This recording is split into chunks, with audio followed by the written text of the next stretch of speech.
जय हिंद दोस्तों। आज हम लोग यूपी पुलिस एसआई के लिए एक नया टॉपिक लेकर के आए हैं, भ्रष्टाचार निवारण अधिनियम। दोस्तों, हम लोग मूल विधि कंप्लीट कर रहे थे, तो मूल विधि में हमने अभी तक 9 क्लासें करवा दी हैं मूल विधि की। वो आप लोग देखने के लिए चैनल के डिस्क्रिप्शन में प्लेलिस्ट लगा देंगे वीडियो की, वहाँ से देख लीजिएगा, वरना चैनल पे आप जाकर के देखिएगा तो यूपी पुलिस 2025 के नाम से एक प्लेलिस्ट बनी हुई है। प्लेलिस्ट में आप क्लिक करेंगे तो लगभग 9 वीडियो आपको मूल विधि के मिल जाएंगे। तो ये वीडियो हम कंप्लीट कर चुके हैं। आज हम एक नया सेगमेंट, नया टॉपिक लेकर के आए हैं जिसका नाम है भ्रष्टाचार निवारण अधिनियम। इस टॉपिक को हम लोग पूरा क्लियर करेंगे। पूरा वीडियो देखिएगा। जो लोग चैनल पर नए हैं वो लोग चैनल को सब्सक्राइब करके रख लीजिए। जब तक वैकेंसी का नोटिफिकेशन नहीं आता उससे पहले पहले पूरा हम यूपीएसआई का, यूपी पुलिस कांस्टेबल का पूरा सिलेबस जीएस जीके का कंप्लीट कर देंगे। ठीक है, तो आप लोग ये पूरा अच्छे से इस चीज़ को कवर करिएगा। आप चाहो तो इसका नोट्स बना लेना, वरना पीडीएफ के लिए आप ऐप डाउनलोड कर लेना। जीएस रिव्यू के नाम से ऐप है, जीएस रिव्यू के नाम से, या टेलीग्राम आप डाउनलोड कर लीजिएगा, नीचे लिंक लगा देंगे तो टेलीग्राम से भी आपको ऐप का लिंक मिल जाएगा। ठीक है, तो चलिए आज की क्लास हम लोग शुरू करते हैं। देखते हैं सबसे पहले भ्रष्टाचार निवारण अधिनियम 1988। तो भ्रष्टाचार क्या होता है, तो ये बनाया क्यों गया? तो देखिए, हमारा उद्देश्य होता है तो बेसिक से एडवांस तक आपको चीज़ें कवर करी जाएं। तो बेसिक से एडवांस तक में हम चीज़ों को फैक्ट से ले करके उसमें जितना एडवांस लेवल हो सकता है कि अगर वो टॉपिक हमसे पढ़ रहे हो तो टॉपिक दोबारा कहीं से पढ़ने की ज़रूरत ना पड़े। तो चलिए देखते हैं बेसिक पॉइंट पहले कि भ्रष्टाचार निवारण अधिनियम क्यों बनाया गया। तो भ्रष्टाचार निवारण अधिनियम 1988 को लाने का मुख्य उद्देश्य था कि भारत में भ्रष्टाचार को रोकना या इसको कम करना। जैसे भ्रष्टाचार में रिश्वतखोरी, गमन करना, धोखाधड़ी, जबरन वसूली, इस टाइप के जो इश्यूज थे उनको बिल्कुल जड़ से ख़त्म कर दिया जाए या उन पे ब्रेक लगाया जाए, उनको कम कर दिया जाए। इसके लिए एक नियम बनाया गया, एक अधिनियम लाया गया जिसको कहा गया भ्रष्टाचार निवारण अधिनियम 1988। ठीक, बात आपके समझ में आ गई होगी। अब देखते हैं इसके कुछ मुख्य बिंदु हैं जो एग्जाम में डायरेक्ट आपसे यहाँ से क्वेश्चन पूछा जा सकता है। जैसे इसका नाम था भ्रष्टाचार निवारण अधिनियम 1988, इसका नया नाम जो रखा गया भ्रष्टाचार निवारण संशोधन अधिनियम 2018। क्यों? क्योंकि 2018 में इसमें एक अमेंडमेंट किया गया था, एक संशोधन किया गया था। इसको पारित या अधिनियमित कब किया गया? तो 9 सितंबर 1988 को उसको पारित किया गया, या इसी को एक दूसरे टर्मोलॉजी में बोलते हैं अधिनियमित करना। इसको लागू कब करा गया? तो 12 सितंबर 1988 को संपूर्ण भारत में इसको क्या कर दिया गया? लागू कर दिया गया था। कुल अध्याय इसमें 5 कुल अध्याय हैं। कितने हैं? 5 कुल अध्याय हैं। कुल धाराएं तो 31 टोटल इसमें धाराएं दी गई हैं। कितनी धाराएं हैं? तो टोटल जो धाराएं हैं 31 हैं। ये बेसिक फैक्ट है जो आपको समझने चाहिए और आपको याद भी करना पड़ेगा। संशोधन इसमें 2018 में हुआ जिसमें अध्याय 4 का क जोड़ा गया था। कौन सा जोड़ा गया था? 4 का क। और इसमें संशोधन करके 7 का क, 17 का क, 18 का क, ये सब आपके जोड़े गए थे। अध्याय इतने आपके जोड़े गए थे। ठीक है, ये संशोधन जो 2018 में हुआ था। अच्छा, एक चीज़ और क्वेश्चन आता है, डायरेक्ट आता है कि भ्रष्टाचार निवारण अधिनियम 1988 किस समिति की सिफारिश में लाया गया था? वो समिति किसकी थी? तो के संथानन समिति थी, 1962 में बनाई गई थी। इस समिति की ही सिफारिश पे भ्रष्टाचार निवारण अधिनियम आया 1988। बाद में इसमें कुछ चीज़ें बदलने की ज़रूरत थी, कुछ चीज़ें ऐड करने की ज़रूरत थी, तो सरकार ने क्या करा कि इस पे संशोधन करा 2018 में। तो 2018 में जब इस पे संशोधन किया गया तो इसमें कुछ नई चीज़ें इन्वॉल्व करी गई। वो यहाँ पे हमने लिखे कि अध्याय 4 का ये, 7 का ये, 17 का 18 का जैसे अध्यायों को यहाँ पे सम्मिलित किया गया। आई होप ये चीज़ आप अच्छे से समझ पाए होंगे। इसके बेसिक फैक्ट ये आपके लिखे थे, तो बेसिक चीज़ें आपने अच्छे से समझने का प्रयास किया होगा और अच्छे से चीज़ों को समझ भी पाए होंगे। वीडियो जो मेरा रहता है वो इस तरीके से रहता है, सिर्फ एग्जाम ओरिएंटेड चीज़ें ही आपको दी जाएं। ठीक है, तो आप बहुत ज़्यादा ये वीडियो पढ़ने के बाद आप टेस्ट सीरीज, मॉक टेस्ट लगाइएगा तो आपको आइडिया लग जाएगा कि नहीं, जितना कंटेंट आप पढ़ रहे हो उतना आपके लिए सफिशियंट है। अब भ्रष्टाचार रोकने के लिए कई संस्थाएं काम करती हैं। जैसे एक सीबीआई काम करती है, सीवीसी काम करती है, या अन्य संस्थाएं और भी हैं जो इसके लिए काम करती हैं। अब क्वेश्चन यहीं से निकल के आता है कि बताइए सीबीआई की स्थापना कब करी गई? क्वेश्चन आता है सीबीआई की स्थापना कब की गई? सीबीआई की स्थापना कब की गई? तो 1963 में सीबीआई की स्थापना और सीबीएसई के 1964 में सीबीएसई की स्थापना करी गई। डायरेक्ट क्वेश्चन आता है सीबीआई की स्थापना कब करी। फिर हमें ये लगता है कि क्वेश्चन किससे था, स्टैटिक जीके से था, लेकिन वो स्टैटिक जीके से नहीं था, वो क्वेश्चन था आपके मूल विधि से। वो क्वेश्चन था मूल विधि से। भ्रष्टाचार निवारण अधिनियम के तहत ये संस्थाएं थी जो इस पे आज भी इंडिया पे वर्क करती हैं, आज भी इंडिया के लिए काम करती हैं, भ्रष्टाचार को रोकने के लिए काम करती हैं।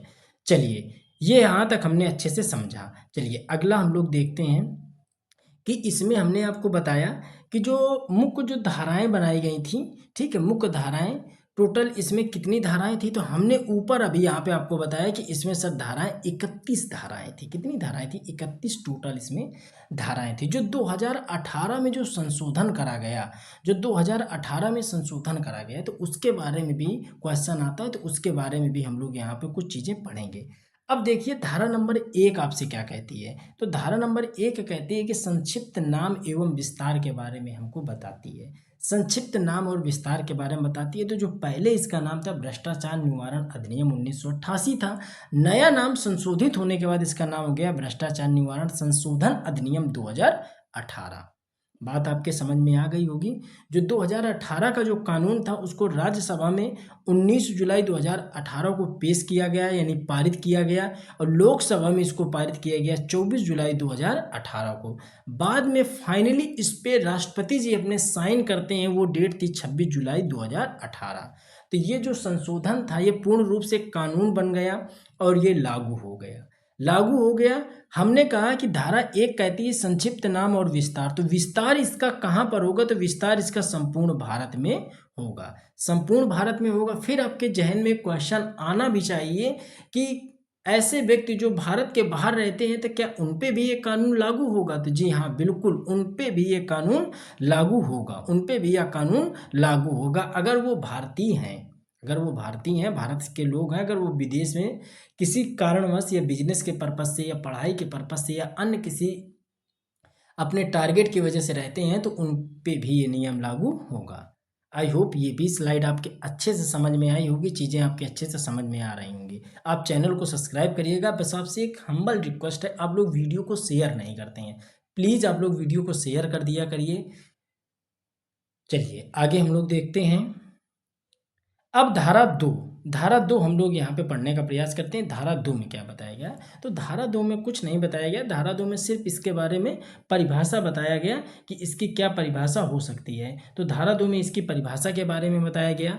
और धारा 2 का ए निर्वाचन की परिभाषा के बारे में बताता है, किस तरीके से इसमें किस तरीके से इसका निर्वाचन होगा उसकी परिभाषा के बारे में। और धारा 2 का बी में लोक कर्तव्य की परिभाषा के बारे में बताता है। क्या? लोक कर्तव्य के परिभाषा के बारे में बताता है। ऐसा कर्तव्य जिसे करने से जनता या संपूर्ण समुदाय का हित या भला होता है उसको हम लोग क्या कहते हैं, तो उसको हम लोग कहते हैं लोक कर्तव्य, उसको कहते हैं लोक कर्तव्य। याद रखिएगा लोक कर्तव्य की कभी कभी परिभाषा भी आती है मूल विधि में, जब आप ईसाई की अगर तैयारी कर रहे होगे तो इसमें परिभाषा भी आती है, तो ये भी आपको यहाँ पे याद रखने की जरूरत है। चलिए अगला पॉइंट हम लोग यहाँ पे देखते हैं कि धारा 2 का थर्ड सेगमेंट क्या कहलाता है। धारा 2 का थर्ड सेगमेंट क्या कहलाता है कि लोक सेवक यानी पब्लिक सर्वेंट की परिभाषा बताता है। अब क्वेश्चन यहाँ पे समझने की जरूरत है कि लोक सेवक किसको कहेंगे, यानी पब्लिक सर्वेंट किसे कहा गया है परिभाषा में। जो धारा 2 का सी, टोटल 31 धाराएं हैं, जितनी इंपॉर्टेंट धाराएं होंगी वो हम आपको यहाँ पे कराएंगे। 31 धाराओं में जो महत्वपूर्ण धाराएं होंगी वो आपको हम यहाँ पे कंप्लीट कराएंगे। तो लोक सर्वेंट की क्या परिभाषा दी गई है, लोक सर्वेंट कौन लोग होंगे, तो वो व्यक्ति जो सरकार से सेवा या वेतन या सैलरी लेता है उसको लोक सेवक की श्रेणी में रखा गया।